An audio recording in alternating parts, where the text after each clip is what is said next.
So a little more than 2 months ago, I came out of the closet to my family and friends as a gay atheist. In my time of mental preparation for this, I was terrified. Most of my family and friends identify themselves as fundamentalist Christians, and this revelation would certainly be less than welcome in their eyes.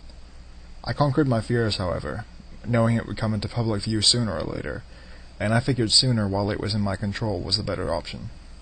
So I came out.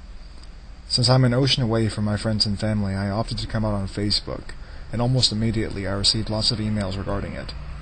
One email in particular came from a fundamentalist Christian friend of mine who, before I came out, I spoke with on a daily basis over Skype and other messengers, and before I moved overseas we did almost literally everything together. We were best friends.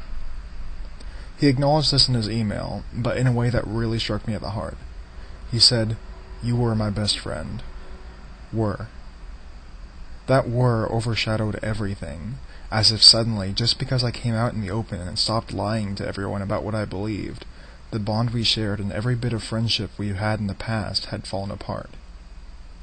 Desperate for reconciliation, I stopped the email discussion with a reply only containing the question, "Does me telling the truth suddenly shatter our friendship?" He replied, "Who you were was my best friend. You said you don't want to live that lie anymore. Telling the truth didn't shatter our relationship. What the truth was shattered the deepness of it." This crushed me. I was enraged for the first time since my deconversion. Was he really only friends with me because I was a fundamentalist Christian? He didn't make any connection with me deeper than that? As time passed, I began to see the truth. The answer was no. More and more he tried to separate himself from me, and regularly claimed that I was a different person, and that the old me had died on my overseas trip, despite not being able to provide any valid examples of a change outside of my open beliefs and sexuality. After an argument, he made it clear to me, and everyone, that he had finally given up on trying to convert me. I was relieved at the sudden turn, and asked if that meant we could finally continue on like normal, but again his reply shocked me. He said he would no longer speak to me through instant means of communication, including Skype, telephone, Facebook chat, and any kind of messenger, because he was afraid that his desire for me to repent would overwhelm him, making him say things he'd rather not, and increasing my resolve against his God. Again, I was devastated.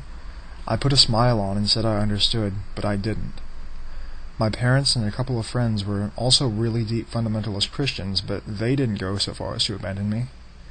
He still spoke with other people he outright knew or suspected of being unsaved. It still seemed, and still seems, like an unfair punishment exacted on me because of my different beliefs.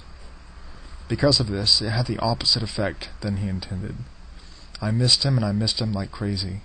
To suddenly go from speaking every day at every opportunity to barely getting a face in reply when I post on his Facebook wall, I resented the religion that made him think this was for the best. I resented the idea of a God that made him think that saying goodbye to me was for the best, and I still resented. Someday I hope we can be reconciled, but he's unreceptive to my attempts at conversation and seems to drop them as soon as the timing is in the slightest bit out of the rude zone. At the moment, it feels like the only way we'll ever have friendship again is if he learns how wrong he is. So, in an ironic twist, he's motivated me to learn more and more about the many faults of the Christian faith, and even the theist idea. I suppose I could even dedicate any and all anti-theistic videos that have and will appear on this channel to him, since I wasn't interested in deconversion until he made it clear to me that he wouldn't move on until I believed or he became an atheist. Why do I fight against religion? Because I love and miss my brother.